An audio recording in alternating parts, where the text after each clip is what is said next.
Welcome to News Hour by DLC, your one-stop destination for the latest and most impactful updates from the legal world. From landmark rulings to policy shifts shaping the justice system, DLC brings you in-depth coverage, expert insights, and analysis that matter. Stay informed, stay ahead because in law, every verdict counts. Today is 7th February 2025 and we bring you news that matters. The first news for today is as follows. The Supreme Court of India has declined to halt police investigations based on testimonies provided to the Justice Hema Committee concerning the sexual exploitation of women in the Malayalam film industry. A bench comprising Justices Vikram Nath, Sanjay Karol, and Sandeep Mehta emphasized that upon receiving information about a cognizable offense, law enforcement is obligated to act in accordance with legal procedures. The court stated that it cannot issue directives to prevent the police from fulfilling their investigative duties. This decision addresses challenges to an October 2024 directive from the Kerala High Court, which instructed the Special Investigation Team (SIT) to register first information reports (FIRs) based on statements made to the Justice Hema Committee. The committee was established in 2017 to examine issues faced by women in the Malayalam cinema sector. The Supreme Court acknowledged that the Kerala High Court is overseeing the ongoing investigations. It advised individuals who testified before the Hema Committee and feel they are being unduly pressured by the SIT to present their concerns to the High Court. The High Court has been tasked with assessing whether FIRs are being filed based on substantial evidence collected by the SIT or without adequate grounds.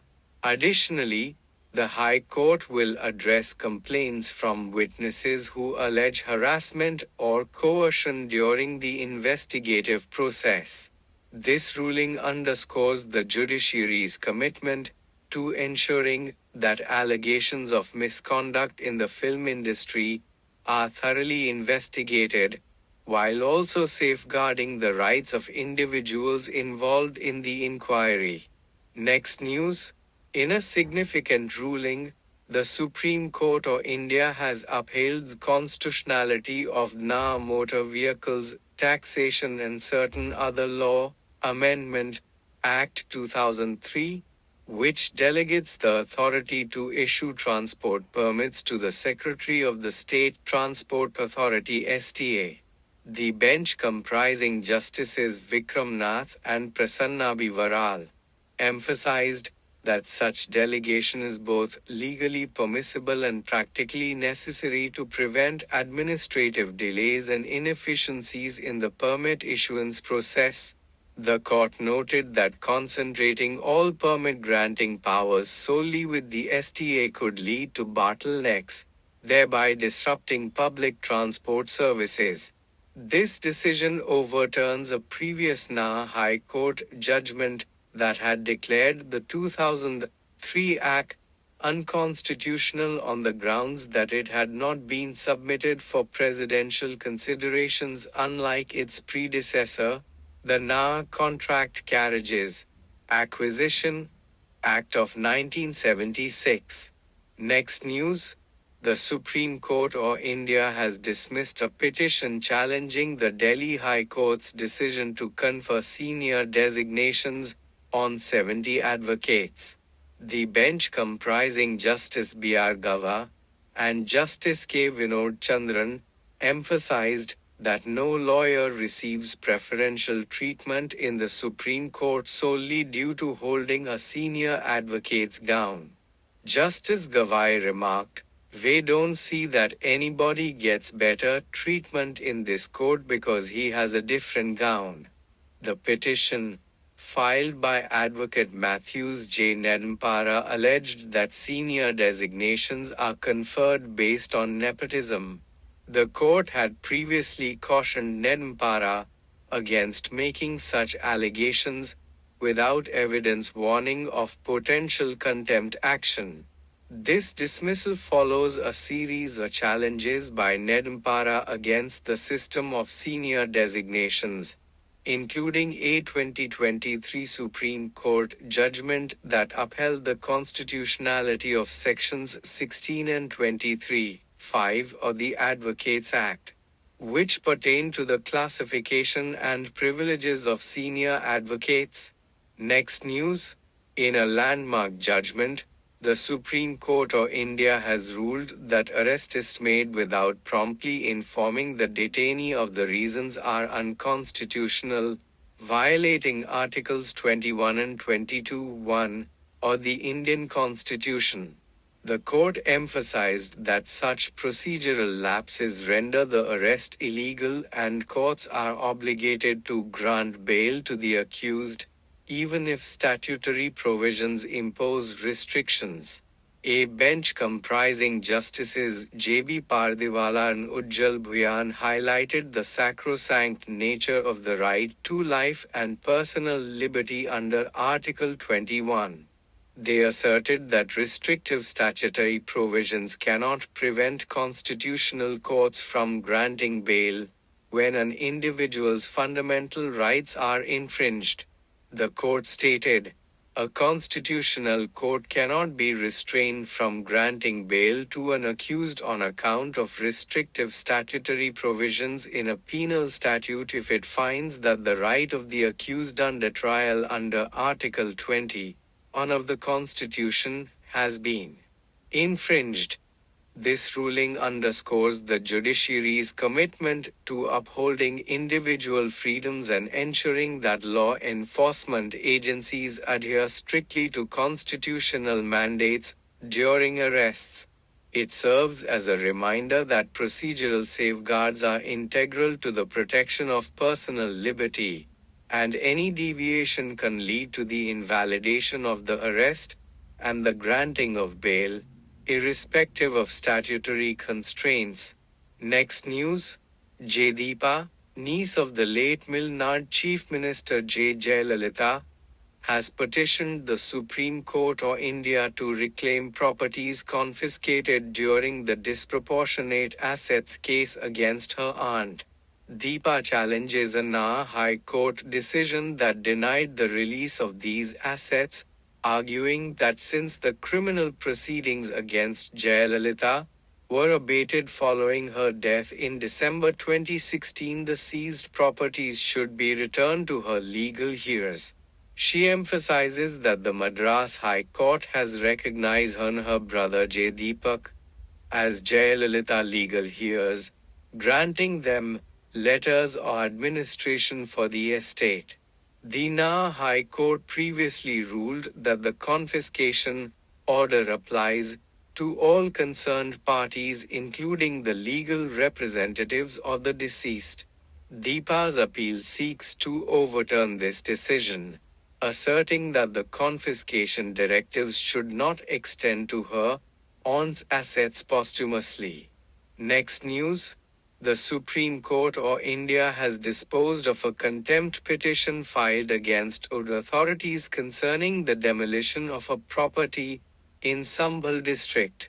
The petitioner alleged that the demolition, conducted between the 10th of January and 11, 2025, occurred without prior notice or a hearing, contravening the Supreme Court's the 13th of November 2024 directive that mandates such procedures before any demolition action. A bench comprising Justices B.R. Gavai and K. Vinod Chandran directed the petitioner to approach the Allahabad High Court for redress, stating, "We find that the issue can be best addressed by the jurisdictional High Court."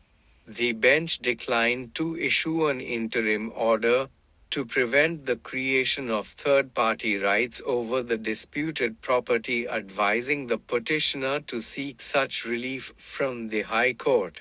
This development underscores the judiciary's emphasis on adhering to procedural safeguards in demolition actions, and reinforces the role of high courts in addressing grievances related to such matters. Next news. In a recent judgment, the Supreme Court of India elucidated the application of Section 301 of the Indian Penal Code, IPC, which pertains to culpable homicide when a person other than the intended target is killed. The court explained that if an individual, say A, aims to kill another person, B, but inadvertently causes the death of a third person, C, the intention to kill is legally transferred to C. This principle is known as the doctrine of transfer of malice or transmigration of motive. The bench, comprising Justices J.B. Pardiwala and R. Mahadevan, emphasized that under Section 301 IPC, if the killing occurs during an act intended or known to likely cause death, it must be treated as if the perpetrator's original intention had been fulfilled. The court stated, if the killing takes place in the course or doing an act which a person intends or knows to be likely to cause death, it must be treated as if the real intention of the killer had been actually carried out. This clarification came during a case where the appellant trespassed into an individual's house with intent to assault, but ended up fatally injuring another person who intervened. The Supreme Court upheld the application of the doctrine or transfer of malice, affirming that the accused's intention to cause harm is legally transferred to the actual victim, thereby holding the accused liable for murder under Section 302 IPC. This ruling underscores the judiciary's interpretation of intent in criminal acts, highlighting that the culpability for a deliberate act extends to unintended consequences when the original malicious intent is present. Next news. The Supreme Court of India has reprimanded the Transmission Corporation of And Limited for alleging that the court recorded a lawyer's statement that was never made. A bench comprising Justices Abhay S. Oka and Ujjal Bhuyan expressed shock at the claim, stating, "This is an allegation directly made against the court, that we have recorded a statement which was not made across the bar. We deprecate such tendency on the part of the applicants." The court imposed a cost of 5 rupees lakhs on the corporation for making such allegations. The case originated from a dispute over tariffs set by the And Electricity Regulatory Commission for renewable energy generators between April 1, 2004 and the 31st of March 2009. The Transmission Corporation had challenged a 2012 decision by the And Appellate Tribunal for Electricity, which set the interest on arrears payable to renewable energy developers at 12% compounded quarterly. In May 2024, the Supreme Court disposed of the appeals after parties agreed to modify the ruling by reducing the interest rate to 9%, with the appellates assuring payments within 6 weeks. Subsequently, the Transmission Corporation filed applications challenging this order, leading to the current reprimand. This incident underscores the judiciary's intolerance for unfounded allegations against the court's integrity, and highlights the importance of maintaining decorum and respect in legal proceedings. Next news. In a notable decision, the Supreme Court of India has quashed the conviction of an individual charged with rape and kidnapping, highlighting the unique circumstances where the accused subsequently married the victim, and the couple now has 4 children. The court exercised its special powers under Article 142 of the Constitution to deliver complete justice in this case. The case dates back to 1997 when the complainant filed a first information report, FIR, against three individuals, alleging offenses including rape and kidnapping. In 1999, the trial court convicted the appellant while acquitting the other two accused. This conviction was upheld by the High Court in 2019. Notably, in 2003, the appellant married the complainant, and they have since had 4 children together. Before the Supreme Court, the appellant contended that upholding the conviction would result in significant injustice, a stance supported by the complainant. The state, however, opposed this view, arguing that the victim was a minor at the time of the offense and that subsequent marriage did not negate the established charges. The bench, comprising Justices B.V. Nagaratna and Satish Chandra Sharma, acknowledged the gravity of the offenses but emphasized the importance of considering the current familial circumstances. The court stated, bearing in mind the fact that in this case, the appellant accused has subsequently married the second respondent prosecutrix, and they have 4 children out of their wedlock. We find that the peculiar facts and circumstances of this case would persuade us to exercise our jurisdiction and powers under Article 142 of the Constitution of India. This ruling underscores the judiciary's capacity to adapt legal remedies to the evolving dynamics of individual cases, ensuring that justice is administered in a manner that reflects both legal principles and human considerations. Next news. The Allahabad High Court has emphasized the imperative for law enforcement agencies to ensure that the movement of lawyers remains unobstructed during the ongoing Mahakumbh Mela. Justice J. Munir highlighted that any hindrance to lawyers' access to the court impedes the dispensation of justice.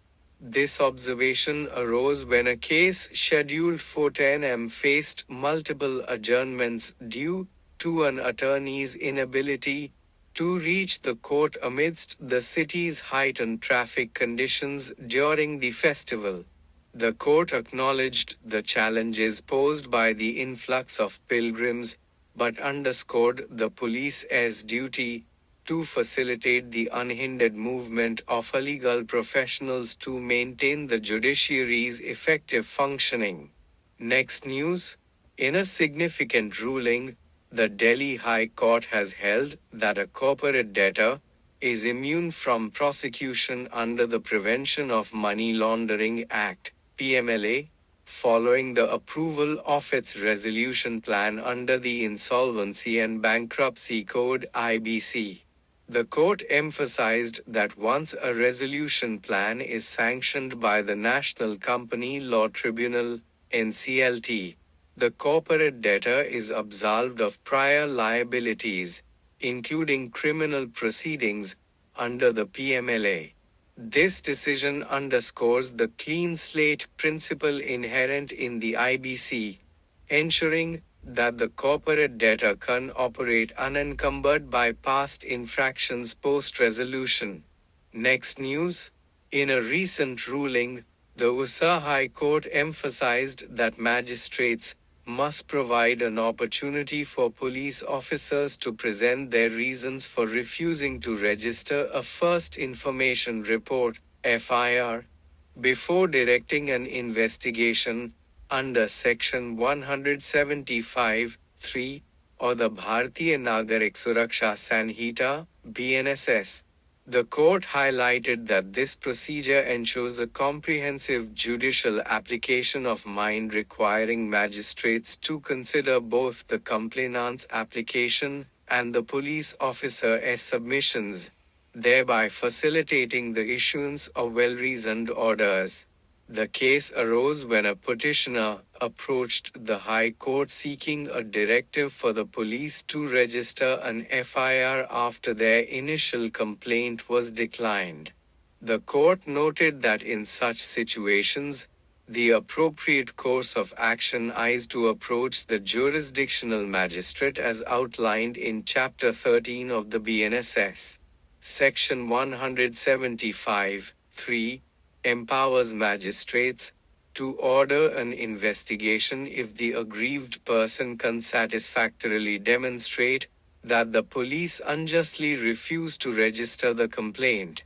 This decision underscores the judiciary's commitment to ensuring procedural fairness by mandating that magistrates hear from both the complainant and the police before making determinations on investigative directives. Next news. The Guwahati High Court has directed the Assam government to expedite the process of designating Han Dynasty monuments as protected historical sites.